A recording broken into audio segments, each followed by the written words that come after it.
Buenas noches.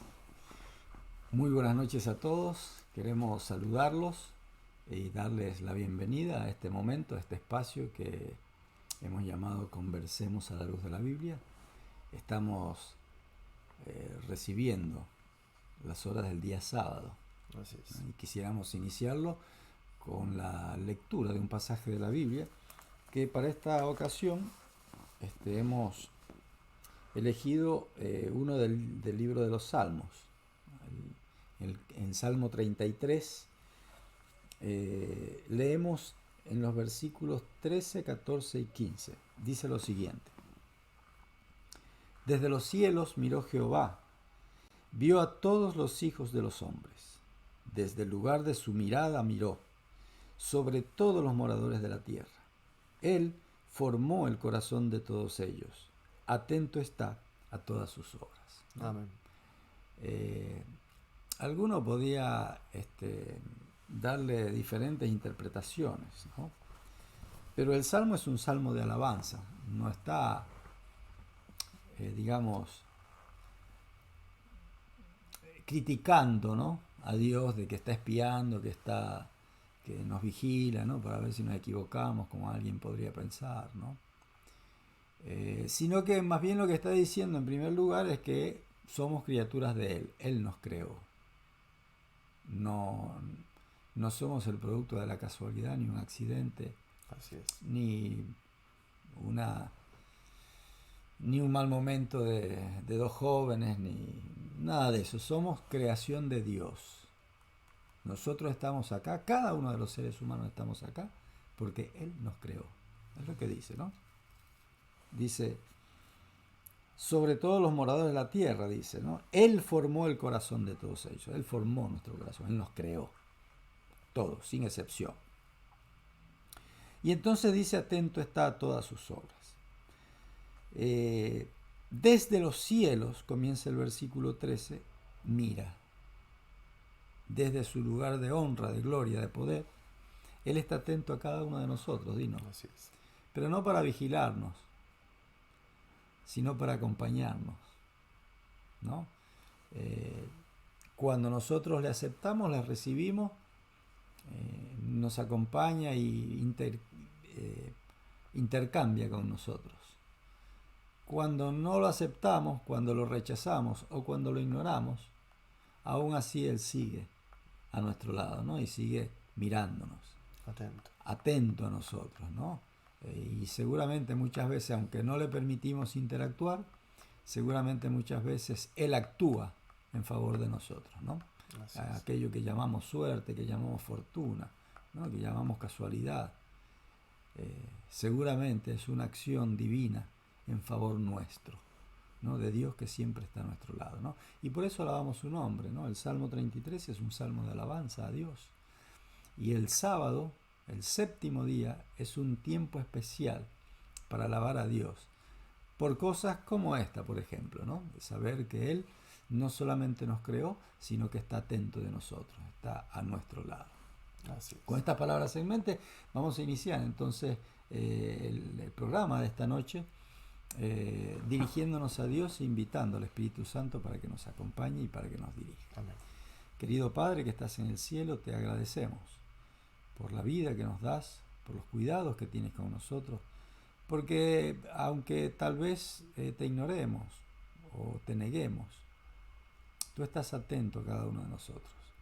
Nos provees de lo que necesitamos, nos cuidas, nos proteges y esperas, deseas que podamos en algún momento reconocer, detenernos, reconocerte y darte la oportunidad de entrar en nuestra vida. Este tiempo es para eso y esperamos que podamos ser objeto de tu revelación, ser objeto de tu cuidado, ¿no?, y de tu amor. Ahora que vamos a abrir la palabra, te pedimos que tú nos concedas la guía, la dirección del Espíritu Santo, para que podamos ser enseñados por Él, para que podamos aprender de tu palabra a través de Él, que fue quien inspiró toda la Escritura. Te lo pedimos esto en el nombre de Jesús. Amén. Amén. Bueno, siguiendo la presentación, Gustavo Dorado, Dino Rosso, somos laicos que nos gusta estudiar las escrituras y que tratamos de compartir lo que hemos leído, lo que hemos estudiado con otras personas que también están interesadas, ¿sí? No somos pastores, no somos nada de eso. Y la idea es justamente hacerlo de esta manera, conversando solamente a la luz de la Biblia y siempre en el precepto de la sola escritura, ¿no? Un precepto antiguo, y que eso es lo que nos guía a nosotros para poder charlar estos temas tan profundos y tan especiales. Estamos en la tercera temporada, esta tercera temporada que está escrito como lees, en las palabras de Cristo al intérprete de la ley, y hoy vamos a ver algo especial, ¿no es cierto? Hoy vamos a tener una charla especial que hemos dado en llamar El valor de el la valor vida. de la vida. El valor de la vida en base a una parábola. En realidad van a ser 3 parábolas las que vamos a mirar y alguna mención de Cristo como lo hemos hecho en las veces anteriores. En este ciclo que estamos haciendo, que es Conversemos a la luz de la Biblia, que está escrito como lees, estamos analizando las parábolas, estamos analizando algunas de las visiones y algunas palabras de Cristo que también fueron incorporadas a este ciclo para tener una luz diferente, con la mirada bíblica, ¿no? El presentar a Cristo como es Él, como es Dios mismo en su carácter. Y la idea es justamente charlar de esto. Este es el capítulo 15. Pero queremos hacer una pequeña reseña del último capítulo que hemos hecho anteriormente. Antes de eso, para comentar también de que estamos los primeros y terceros viernes de cada mes. Este es el primer viernes de junio de 2023. Y que probablemente el que venga va a ser grabado por motivos personales y de obligaciones personales, pero que generalmente lo hacemos por streaming en Facebook y después lo replicamos en YouTube a posterior. Siempre nos pueden buscar en Conversemos a la luz de la Biblia o con los nombres nuestros, Gustavo Dorado, Dino Rosso, y con eso nos pueden encontrar fácilmente en las redes. Y sin más, vamos a comentar lo que hemos visto en la última charla, ¿no es cierto? Una charla interesante. Dino, la última charla, la última conversación, la hicimos basados en una parábola que se encuentra en el capítulo 16 del Evangelio de Lucas, ¿no? Que se titula en la versión Reina Valera, en algunas impresiones, en algunas ediciones, parábola del mayordomo infiel. Sí, que en otros lugares también se conoce como el mayordomo astuto. Sí. Sí, sí, sí. En esta impresión aparece como la parábola del mayordomo infiel. Exactamente. Ahora, hablamos mucho, Dino, sobre varias cosas que se presentan ahí, pero una de las cosas que nos detuvimos y que me parece que es bueno recordar, ¿no? Dejar hoy como repaso, es aquella del versículo 9, ¿no? Que a muchos les cuesta entender, les cuesta asimilar o le da interpretaciones varias, ¿no? Dice, yo os digo, ganad amigo por medio de las riquezas injustas, para que cuando éstas falten, os reciban en las moradas eternas, ¿no? Exactamente. Probablemente se ha dicho mucho acerca de este pasaje, ¿no? Se lo ha interpretado de muchas maneras, ¿no? Mal interpretado inclusive. Se lo ha malinterpretado, ¿no? Pero en el contexto de lo que Jesús está hablando, ¿no? Es muy probable, porque no parece un consejo de Jesús, ¿no? Que nos aprovechemos de cosas que no nos pertenecen, porque justamente la ley dice no robarás, claro, ¿no? Entonces sería una contradicción de Dios que su hijo enseñe algo contrario o sugiera, ¿no? Algo o aconseje algo contrario a lo que él estableció como norma. Entonces tenemos que dar una mirada un poco más profunda y ver qué es lo que quiso decir Jesús. Lo que te decía, bueno, generalmente las parábolas están contestadas en el último texto del cuadro, pero esta está casi contestada en el versículo anterior, que dice, lo llama mayordomo malo, el versículo 8, dándole la mirada. Y en realidad, por una mi manera de ver, quizás vos tengas una mirada diferente, lo que hace es una ironía sobre aquellos que lo estaban escuchando, que a los cuales después se refiere, creo que en el versículo 14 o 15, se refiere a ellos en forma directa. También estaba escuchando porque la parábola comienza hablando de los discípulos y después se da vuelta y les habla directamente a los fariseos. Lo hace en forma irónica sobre lo que ellos realmente practicaban, ¿no? Lo que ellos creían como algo válido, como interesante y piola, digamos, al argentinizado. Sí, pero Jesús está hablando de algo mucho más elevado que la mala conducta, ¿no? O la viveza criolla. Sí, No, no. Si bien estaba usando eso como esa figura. una manera de presentar una verdad, Sí, ¿no? Eh, entre las cosas que presentó acá, este, este versículo 9, Jesús nos está diciendo, miren, de qué ganancia está hablando, ¿no? Casi siempre, o siempre Jesús se refería a, cuando hablaba de ganancias, de tesoro, estaba hablando de cosas espirituales, ¿no? Y de cosas eternas. Ahora, ¿cuál es, sacando el dinero, las propiedades y todas aquellas cosas terrenales que nosotros podemos conseguir, a qué cosa se le podría llamar ganancia, ¿no? ¿Qué cosa podemos llamar nosotros como ganancia injusta? O sea, un tesoro que no nos pertenece. tal cual. Un tesoro que no nos Tal cual. pertenece. No, lo que estaba diciendo Jesús en su parábola, en su relato, era que el mayordomo había hecho uso de algo que no le pertenecía Para un beneficio personal. para un beneficio personal. Sí, sí, sí, estamos de acuerdo. Entonces, Jesús, tomando esa ilustración, va un poco más allá y nos presenta algo más elevado. Dice, miren, hay tesoros que no les pertenecen a ustedes. ¿Cuáles? Bueno, la justicia, el perdón, la vida eterna, La vida misma. la vida misma, no les pertenecen a No. ustedes. Eso le pertenece a Dios, Sí, sí, sí. ¿no? Solo Dios es justo, solo Dios es perfecto. Solo Dios es vida. De Dios viene la vida. Entonces eso no les pertenece. Bueno, aunque eso no les pertenezca, aunque eso sea una ganancia que ustedes tienen que no es justa porque ustedes no se lo ganaron, porque ustedes no pueden, ni aunque quisieran no podrían hacerlo, hagan un uso astuto de ella, ¿no? Hagan uso astuto de ella y aprovechenla para poder acceder a las moradas eternas, ¿no? Porque la palabra moradas eternas no cuadra, no cierra en el relato, digamos, real, terreno, no cierra. No ¿Qué cierra. tiene que ver un mayordomo infiel que se aprovecha de la ganancia con las moradas eternas? Bueno, Jesús no está hablando de cosas terrenas, Jesús está hablando de cosas celestiales, de cosas eternas.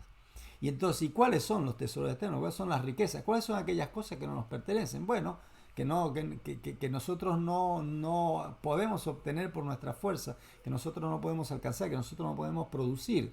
Bueno, justicia, santidad, perdón, arrepentimiento, ¿no? Fe. Son cosas que no Todas esas cosas que no podemos son inalcanzables para nosotros como seres caídos. Pero Dios las provee para nosotros en forma gratuita. Y entonces dice, bueno, copien al menos en eso a este hombre astuto. Hagan uso de esos dones divinos que no les pertenecen, que no son suyos, úsenlos para poder alcanzar un estar en las moradas eternas. Sí, pero dice que lo hagan de la manera en que ellos estaban acostumbrados a hacer, ¿no? Con ese énfasis, con ese gusto, con la esa diligencia, con el interés. O sea, con el interés. Porque eso es lo que estaba alabando del mayordomo Exactamente, infiel, ¿no? eso. Que era astuto y que además actuó rápidamente, Sí, ¿no? sí. Puso todo su empeño para resolver su situación. Así es.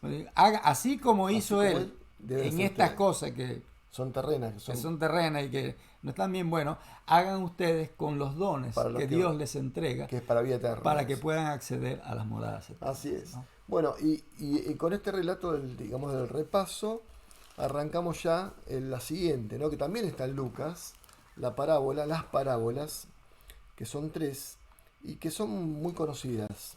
Que Quizás la primera no tanto, pero la última sí. La última es muy conocida.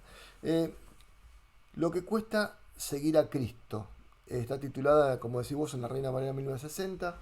En nuestras Biblias más comunes podemos leerla de otros textos que también son interesantes y revelan otros aspectos. Pero utilizando este mismo texto, dice, están entre los versículos 25 y 33, y después suma la parábola de la sal, ¿no? El ejemplo, o por no la alegoría de la sal de la vida. Vamos a arrancar a leer Lucas capítulo 14, versículos del 25 al 33, que dicen así. Grandes multitudes iban con él y volviéndose, les dijo, si alguno viene a mí y no aborrece a su padre, a su madre, a su mujer e hijos y hermanos y hermanas, y aún también a su propia vida, no puede ser mi discípulo. Y el que no lleva su cruz y viene en pos de mí, no puede ser mi discípulo. Porque ¿quién de vosotros, queriendo edificar una torre, no se sienta primero y calcula los gastos, a ver si tiene lo que necesita para acabarla? No sea que después que haya puesto el cimiento y no pueda acabarla, todos los que le vean comiencen a hacer burla de él, diciendo, este hombre comenzó a edificar y no pudo acabar. O que rey, al marchar a la guerra contra otro, no se sienta primero y considera si puede hacer frente con 10.000 al que viene contra él con 20.000. Y si no puede, cuando el otro todavía está lejos, le envía una embajada y le pide condiciones de paz. Así pues, cualquiera de vosotros que no renuncie a todo lo que posee, no puede ser mi discípulo. Y ahí tenemos unos cuantos detalles, ¿no? de las parábolas.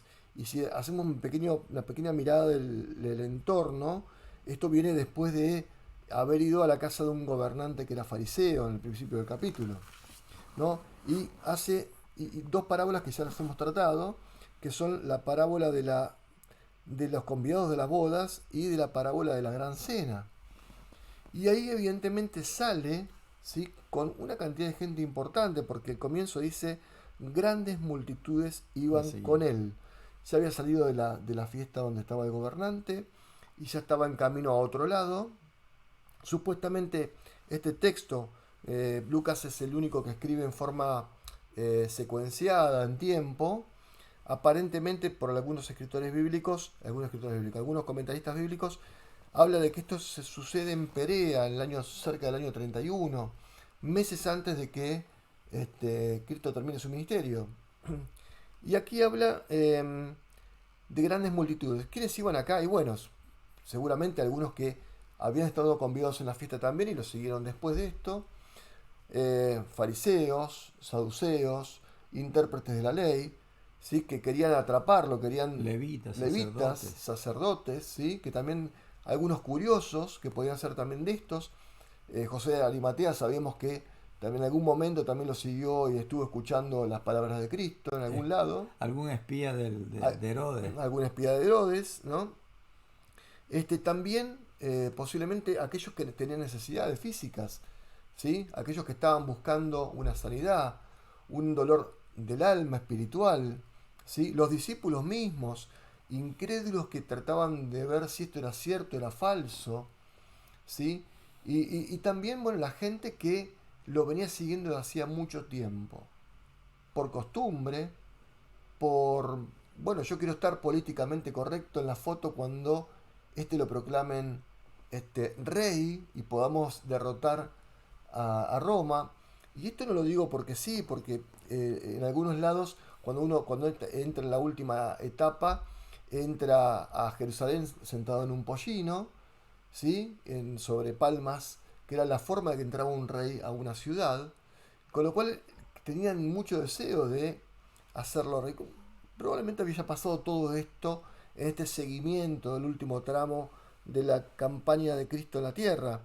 Y cuando él ve esto, así que mucha gente le sigue, multitudes, dice el versículo, de golpe se da vuelta y confronta a toda la masa que vendría.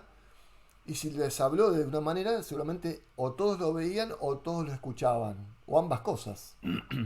Y ahí lo confronta diciéndole, estas palabras. Entonces cuando habla acá de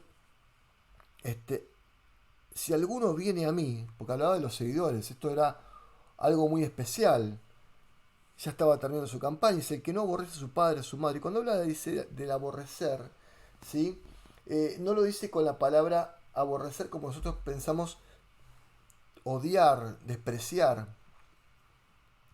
La palabra en original habla de atenuar, ¿sí? Como diciendo, pasa a un segundo plano, no hay nada entre Dios y yo. Pasa mi mujer, mis hijos, mi familia, mis amigos, el entorno social, mi trabajo, todo pasa a un segundo plano. Queda atenuado a un costado, pero no me interfiere mi mirada hacia lo importante, que era Dios. Y habla de eso, ¿no? Y no sé si vos querés hacer algún comentario. Entre tanto, yo sigo. Puse primera y después, justamente cuando dice eso, dice el que no lleva su cruz y viene en pos de mí, no puede ser mi discípulo. Y acá hay otra cosa también histórica. Los comentaristas bíblicos hablan de que la institución, porque él muere en una cruz, pero hasta ese momento no sabía que iba a morir en una cruz. No Cristo, Cristo sabía todo. Lo que no sabían eran los discípulos y toda la multitud que estaba ahí no sabía cómo iba a morir. Pero en ese momento la peor muerte, la peor de las muertes, era la cruz, que había sido instaurada por un opresor, ¿sí? Antíoco Epífanes IV, cuando entra a Roma en el poder, como la cuarta bestia, ¿no? Como que comienza a reinar en forma permanente desde ahí para adelante. En el año 160, 165 a.C., había instaurado la cruz como castigo máximo. Y se le daba cruz a aquellos que eran los peores, los más los asesinos, los más despreciables, inclusive también aquellos que eran que producían revueltas, ¿sí? Enemigos Los del enemigos del imperio. Entonces le daban lo que era el castigo ejemplar, los ponían en una cruz. Y generalmente lo que hacían era hacerlos recorrer entre la prisión y el lugar donde iba a ser clavado, con el palo de la cruz cruzado en el lomo, ¿sí? No la cruz completa, sino el palo de la cruz en el lomo, atado ya, y hasta que llegaba y se lo montaba en la cruz y se lo paraba. En el caso de Cristo fue diferente, inclusive tuvo que llevar toda su cruz encima, ¿sí? ¿Qué es lo que habla el texto? El texto habla de eso, llevar su cruz completa, que no te falte nada, sos vos el responsable de tus actos. Y acá, corta el mensaje en un momento y dice así, porque ¿quién de vosotros? Es como que corta el relato de una manera trunca, especial, y lo da vuelta y cambia el tono. Porque hasta ese momento decía dos condiciones para ser discípulo de él. Dice, uno, que no podía, que tenía que aborrecer hasta su propia vida. Y el otro, que lleve su cruz y lo siga. Esas eran las dos condiciones. O sea, no solamente de sacar todo lo que puede interferir entre Dios y él, y lo otro era la responsabilidad propia. Saber su responsabilidad ante esa cruz. Ahora, cuando cambia este escenario, muestra una forma diferente. Cuando cambia este escenario, habla sobre una edificación. Habla del cálculo de costos, ¿no es cierto?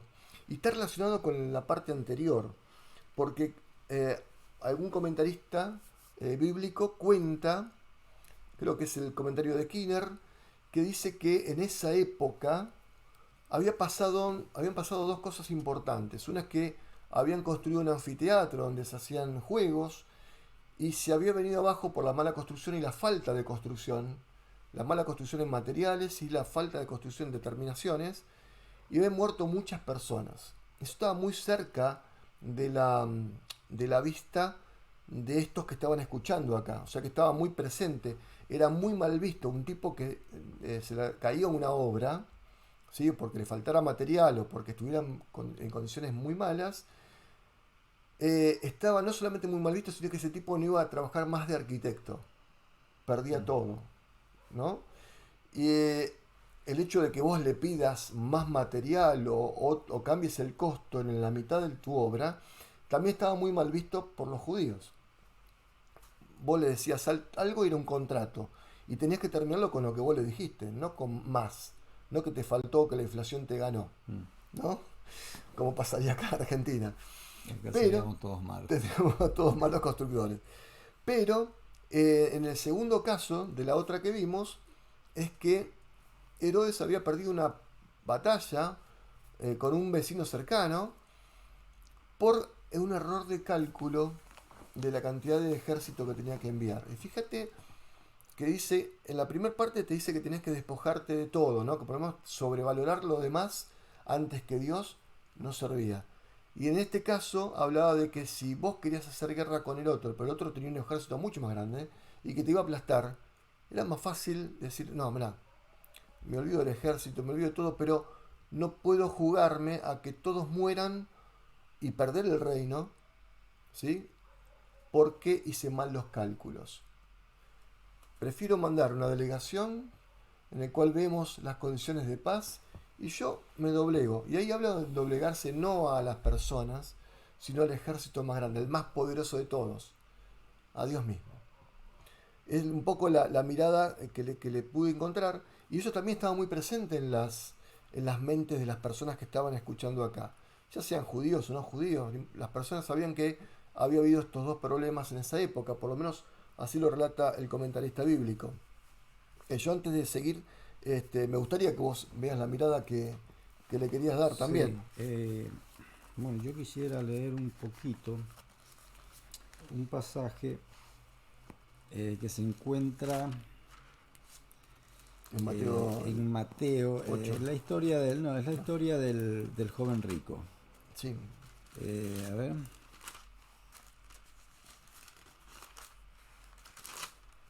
la palabra perdida, el joven rico, ¿no? Bueno, es muy interesante, pero quiero leer nada más un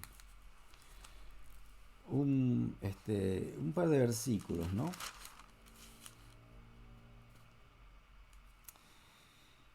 Dice el versículo 20 del capítulo 19 de Mateo. Después ustedes lean el pasaje completo para que tengan más amplio, más profundo el sentido de las palabras de Jesús, ¿no? Bueno, las palabras de Jesús al joven, bueno, si quieres ser perfecto, vende todo lo que tienes, dalo a los pobres y sígueme, sí, ¿no? Está de alguna manera en consonancia con lo que le está diciendo a esta otra multitud en este exactamente. momento en el que estamos tratando, ¿no? Y entonces dice que el joven oyó esta palabra y se fue muy triste, ¿no? Porque tenía muchas posesiones. Una vez viendo la actitud del joven, les dijo a sus discípulos: de cierto os digo que difícilmente entrará un rico en el reino de los cielos. Otra vez os digo que es más fácil pasar un camello por el ojo de una aguja que entrar un rico en el reino de Dios, ¿no? Los discípulos escuchaban y se iban haciendo toda la novela. Sus discípulos, oyendo esto, se asombraron en gran manera, diciendo: ¿quién pues podrá ser salvo? Si que dijo que había cumplido la ley desde su juventud y goza de la bendición material de Dios, no puede ser salvo, ¿qué nos queda para nosotros? Sí. ¿Qué nos queda para nosotros? ¿Quién puede ser salvo? ¿No? ¿Por qué leo esto? Porque, como vos bien comentabas, este discurso de Jesús, ¿no? Estas declaraciones de Jesús que estamos leyendo a partir del versículo 25 del capítulo 14, están precedidas por dos sucesos, Sí.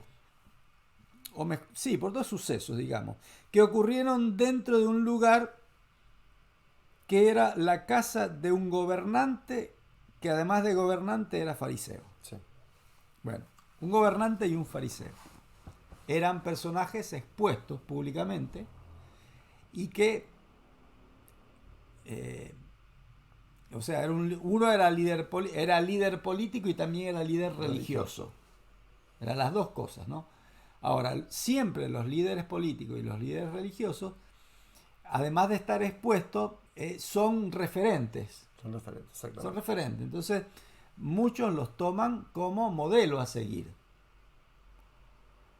Pueden ser por muchas cosas, pero hay algo que es común a todos, ¿no? Es la vida que aparentemente tienen los líderes políticos y los líderes religiosos, ¿no? Que parecen gozar de ciertos privilegios que el común de la gente no tiene, no posee. Entonces, era la impresión que flotaba en el aire cuando Jesús salió, comenzó a caminar y mucha gente comenzó a seguir. Salía de la casa de este hombre. Y entonces, tal vez muchos de los que iban detrás de Jesús se hacían la misma pregunta que se hicieron los discípulos frente al suceso del joven rico, ¿no? Porque sí. Jesús está diciendo, miren, ¿quién pues puede ser salvo? Claro. Dice, porque os digo que ninguno de aquellos... El versículo 24, el previo a lo que estamos leyendo, dice, porque os digo que ninguno de aquellos hombres que fueron convidados gustará de mi cena, ¿no? En algún sentido es el mismo mensaje, ¿no? Que aparentemente tenía todo para entrar en la vida eterna, no va a entrar. Estos que tenían todo, incluso la invitación del rey, no van a participar de la cena. Y entonces la gente que estaba afuera decía, ¿y si estos no pueden participar? ¿Nosotros quién va a poder participar? ¿Quién va a poder participar? ¿No? Esta gente se ha educado toda su vida para ir al paraíso, se ha preparado, ¿no? Conocen las escrituras, las leen, las saben de memoria. Supuestamente conocen a Dios también. Así claro, tienen una cercanía especial a Dios y a sus cosas. Los gobernantes son elegidos de Dios para gobernar, así que también tienen una cercanía especial, ¿no? Entonces Jesús se da vuelta y dice, bueno, miren, esto es así. No tiene que ver con la cantidad de cosas que tengas, con la preparación que tengas. Tiene que ver con qué elección haces. Y cuando tú haces una elección, cuando tú decides sobre algo, antes de decidir te conviene sentarte y hacer cálculos. Decir, bueno, a ver, ¿qué me conviene? ¿Por acá o por acá? No importa la preparación que tenga, no importa el estatus social que tenga, la preparación cultural o qué rol desempeña en la sociedad o en tu comunidad. Dios te presenta la vida eterna, Dios te presenta la forma y tú decides si hacerlo o no, pero hacerlo tiene precio. Justamente es eso, ¿no? Fíjate que es el hecho de sentarse y hacer algo, es evaluar posibilidades. Vos evaluás una y contrastás contra otra. Mirás de una los pros y los contras, la otra también los pros y los contras. Ahora, cuando vos evaluás, fíjate que lo que está diciendo Dios acá, por medio de Cristo, es pensalo, no te obligo. Está expuesto y dispuesto el libre albedrío para que vos decidas. Siempre es así, ¿no? Siempre Dios respeta tu elección, nuestra elección, siempre. Fuimos creados como seres libres y a pesar de que nosotros en nuestros padres entregamos eso, Él, como soberano, preservó para nosotros la libertad de elección. Tal cual. ¿No? Pablo dice que fuimos vendidos al pecado, que nos vendimos al pecado, ¿no? Como esclavos. Él usa la ilustración del esclavo, sí. ¿No? El esclavo no tiene capacidad de elegir, no tiene posibilidad de elegir. El esclavo hace lo que le dice su amo, que sí. En el caso nuestro sería el pecado. Aún así, por gracia divina y en virtud de los méritos de Cristo, Dios conservó para nosotros la libertad de elegir. Nos dispone de la libre elección. No, todavía conservó para nosotros la libertad de elección. Entonces Él nos dice, bueno, miren, la vida eterna es como cuando vos vas a construir algo. Sí.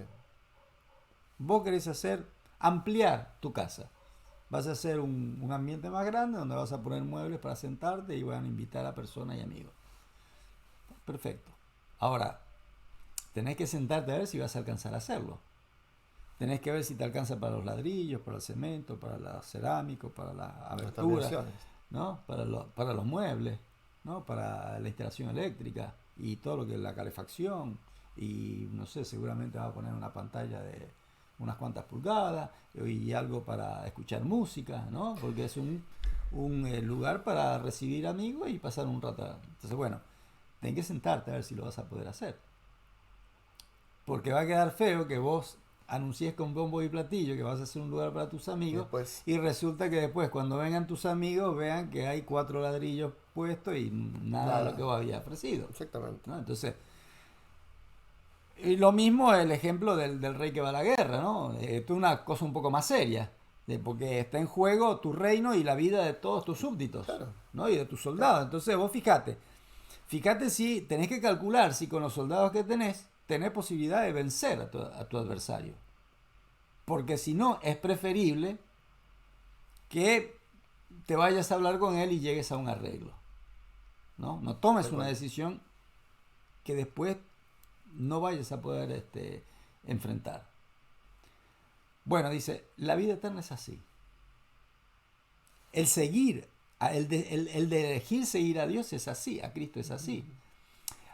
Tiene un precio, tiene un costo. Tiene un costo, sí. Tiene un costo, sí, ¿no? Sí. Ahora, el resultado, el fruto de ese costo es maravilloso, porque es la vida eterna. Entonces dice, vale la pena, pero aún así tienes que sentarte a decidir.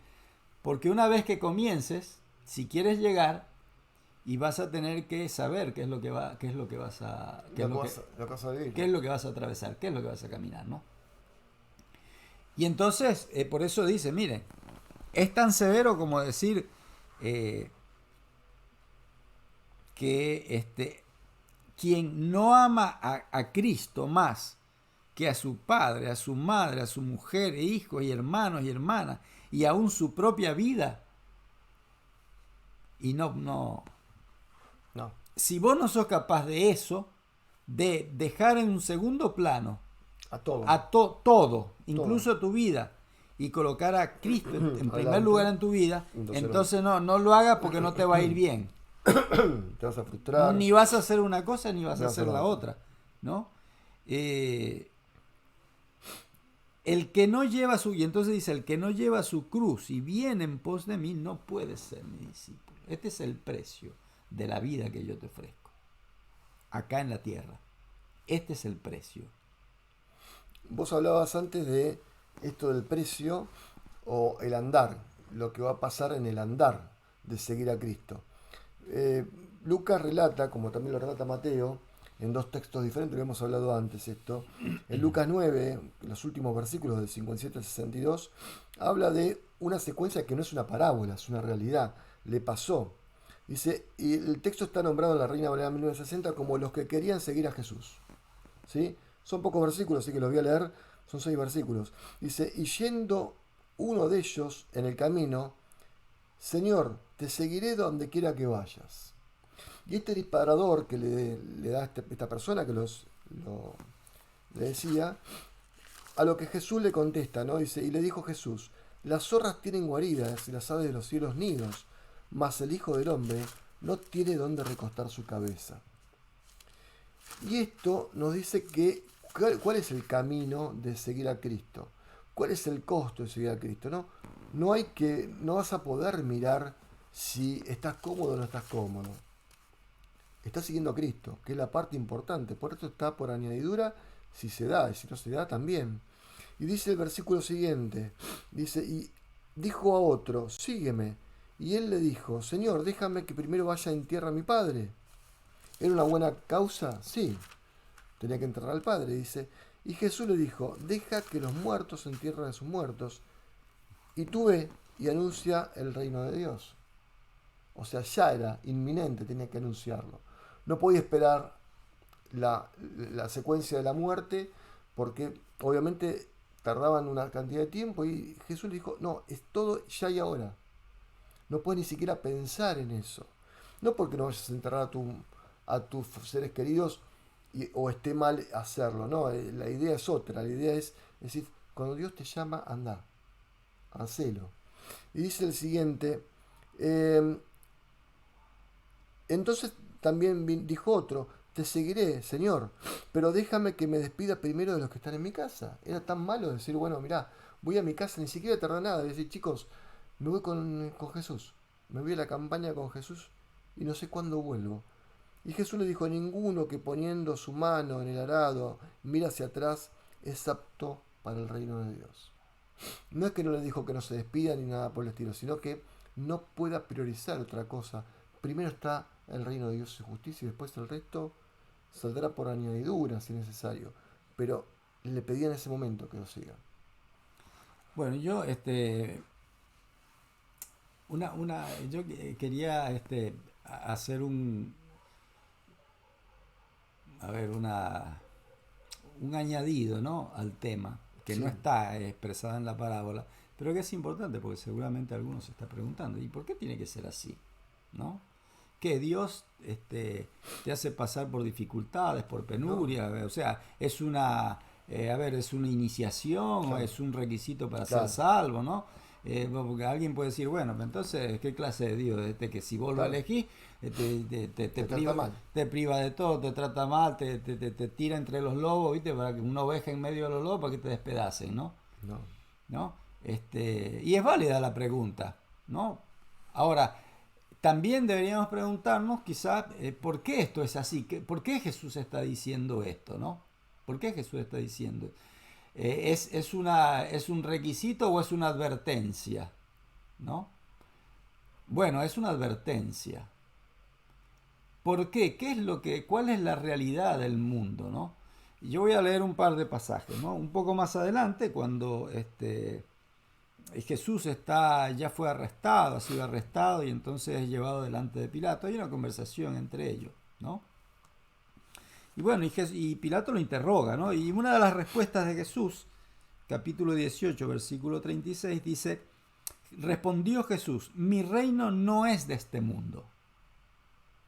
Si mi reino fuera de este mundo, mis servidores pelearían para que yo no fuera entregado a los judíos, pero mi reino no es de aquí. Cuando Jesús está hablando de sus servidores, no está hablando de sus discípulos, no. está hablando de legiones de ángeles que están esperando una mínima orden para acabar con todos aquellos que querían hacerle daño a su comandante supremo, ¿no? Entonces Jesús le dice a Pilato, mira, porque Pilato le pregunta, ¿vos sos rey o no sos rey? Y Jesús le dice, mira, mi reino no es de este mundo. O sea, soy rey, pero no rey de este mundo.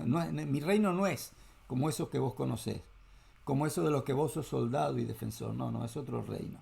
Es un reino distinto. Si mi reino fuera de este mundo, mis soldados acabarían con ustedes en un santiamén. Pero mi reino no es de este mundo. Y un poco antes, Jesús, orando por sus discípulos, dice,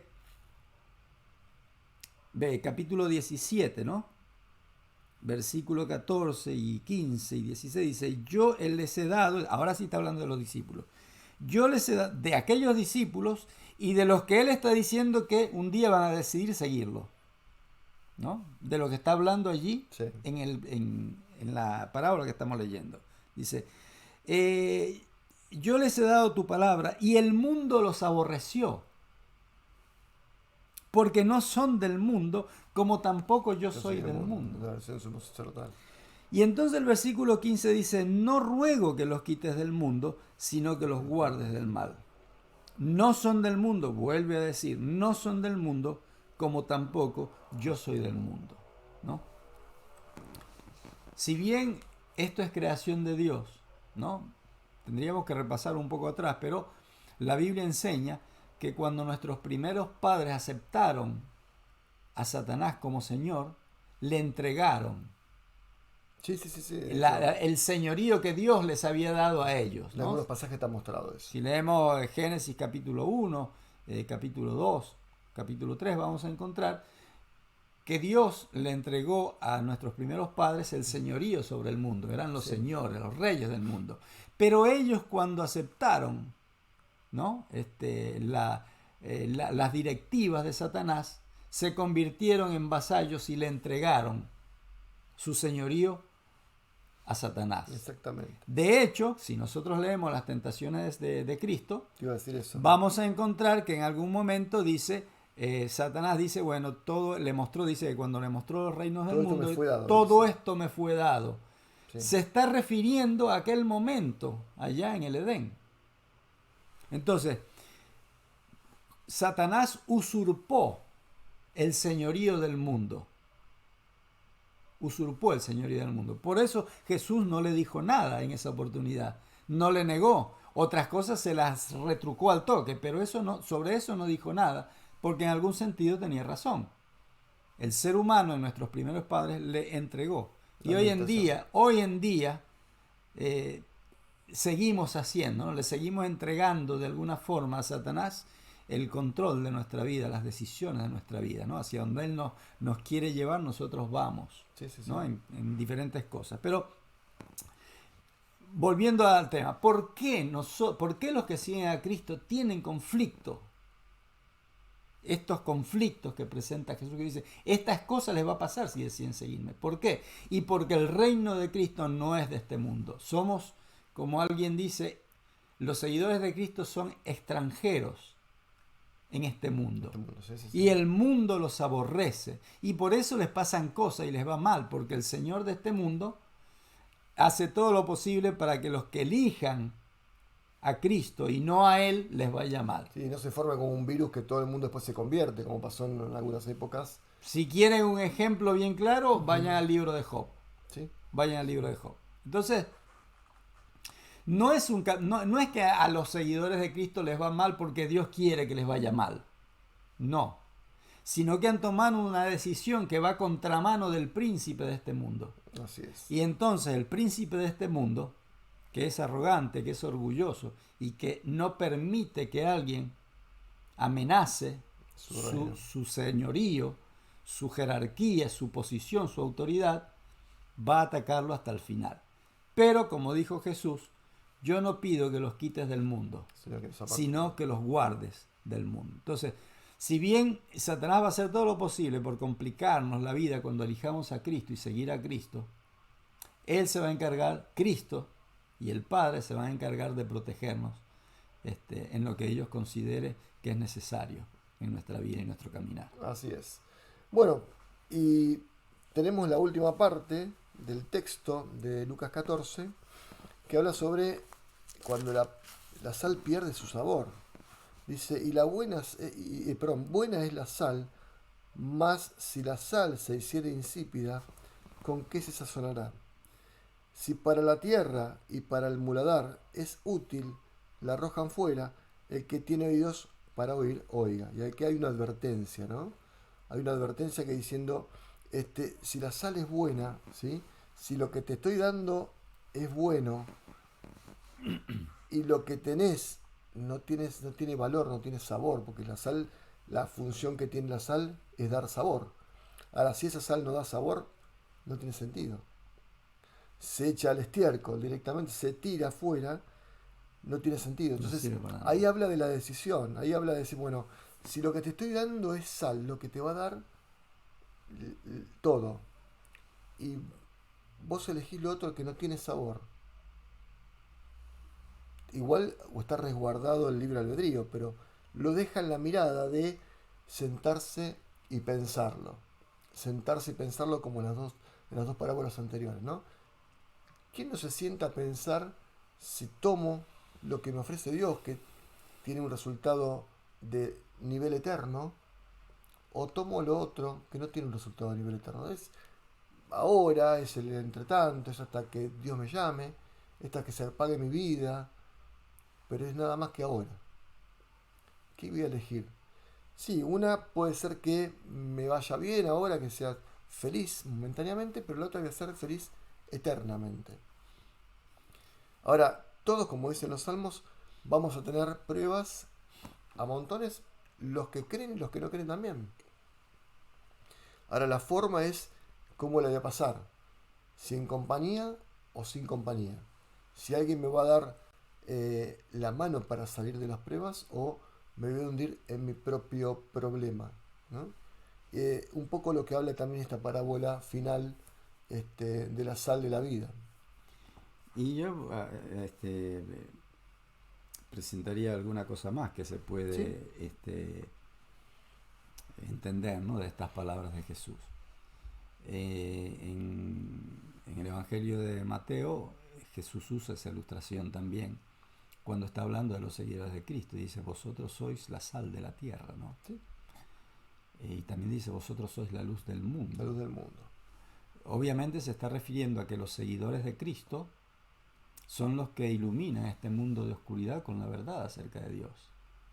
Le dan en este mundo sin sentido, ¿no? Este mundo sin esperanza, sin algún objetivo. Sentido, sin propósito, sin ¿no? Propósito. Sin propósito. Ahora que se usa mucho la palabra propósito. Los seguidores de Cristo, no por ser seguidores de Cristo, sino por lo que implica, ¿no?, la elección de Cristo, ¿no?, y todas las bendiciones que vienen a través de aquellos que eligen la luz, la sal en este caso, que la sal que hace, le da sabor a la cosa, ¿no? Los seguidores de Cristo le dan sentido a la existencia, le dan propósito a la existencia del ser humano, ¿no? El ser humano se pregunta, ¿para qué está? La ciencia, la filosofía busca el sentido de la su origen, inclusive. Su origen, el sentido de la existencia, ¿no? ¿Para qué estamos? ¿Para dónde vamos? ¿Quiénes somos? ¿No? Bueno, la verdad acerca de Cristo, la luz que proviene de Cristo y que es reflejada a través de aquellos que deciden seguirlo, le trae sentido a la existencia humana. Así es. Le da propósito a la vida, aunque sea así mala. Le pone sal. Le pone sal, le pone sabor. Como decía una cantante caribeña, sí. Le pone pimienta, ¿no? Le pone gusto. Sazón, le pone sazón, ¿no? Y entonces, Jesús está diciendo, bueno, miren, hay hay privilegio, hay cosas importantes en seguir. No es todo malo. No, por supuesto. Hay cosas importantes. Por ejemplo, ¿no? Es un beneficio existencial, si queremos llamarlo de alguna forma así filosófica, ¿no? Es un beneficio para aquel que está a tu lado, para tu vecino, para tu familia, para tu amigo, porque vos los iluminás con la luz que proviene de Cristo. Se contagian, ¿no?, con eso. Claro. Ahora, vos tenés que hacer bien tu elección, tenés que definirte, porque si vos sos sal, pero no salás, o sea, si vos elegís ser sal, pero no salás, entonces no sirve para nada. Es como el árbol de frutos que no da frutos. Ni vas a hacer, ni vas a disfrutar del reino del mundo, ni vas a disfrutar del reino de Dios. Exactamente. ¿No? Esa es la ejemplificación. No vas a hacer ni uno ni lo otro. No. Tenés que tomar una decisión y tenés que jugarte por esa decisión. Por el mundo es fácil jugarse. Lo que está diciendo Jesús, jugarse por mí no es fácil en este mundo, pero tiene su valor, tiene su importancia. Ahora, si vos elegís jugarte por mí, pero transigís con el mundo porque te gustan también las cosas del mundo, entonces no sirve. No tiene valor. Está para ser echado, ¿no? Y ser pisoteado por los hombres, como dice el pasaje de ahí de Mateo. Creo que es el capítulo 7, 8. ¿No? Si vos elegís el sal, pero no salás, entonces no servís para nada. Te tiran afuera y no tienes ningún valor, ¿no? Así que si vos tomás una decisión, si vos tenés que sentarte, tenés que evaluar las posibilidades, tenés que evaluar los beneficios de uno, los beneficios de otro y tomar una decisión. Pero después que tomas esa decisión, especialmente si tomas una decisión por seguir a Cristo, tienes que aguantar lo que venga.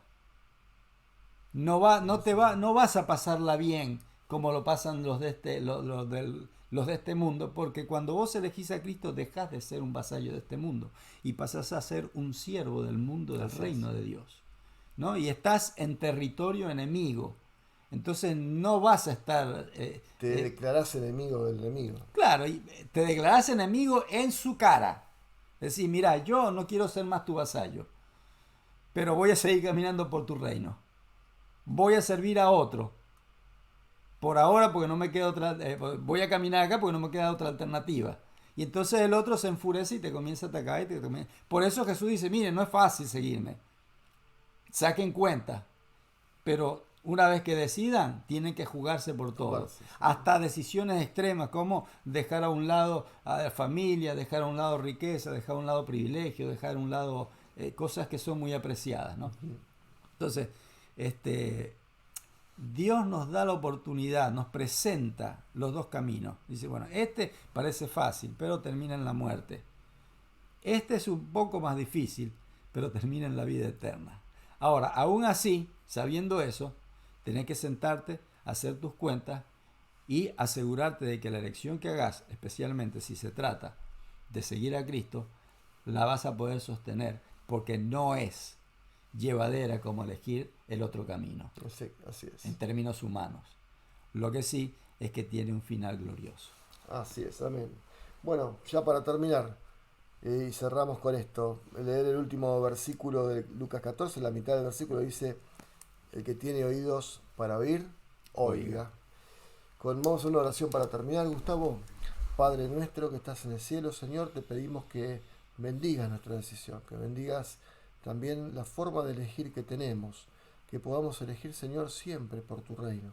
Amén. Señor, que podamos predicar estas verdades a otras personas que no te conocen y así estar convencidos, Señor, cada día más de que tú estás más cerca de nosotros. Te pedimos todo esto en nombre de Cristo Jesús. Amén. Amén. Que tengan feliz sábado para todos y Dios los bendiga. Que Dios los bendiga.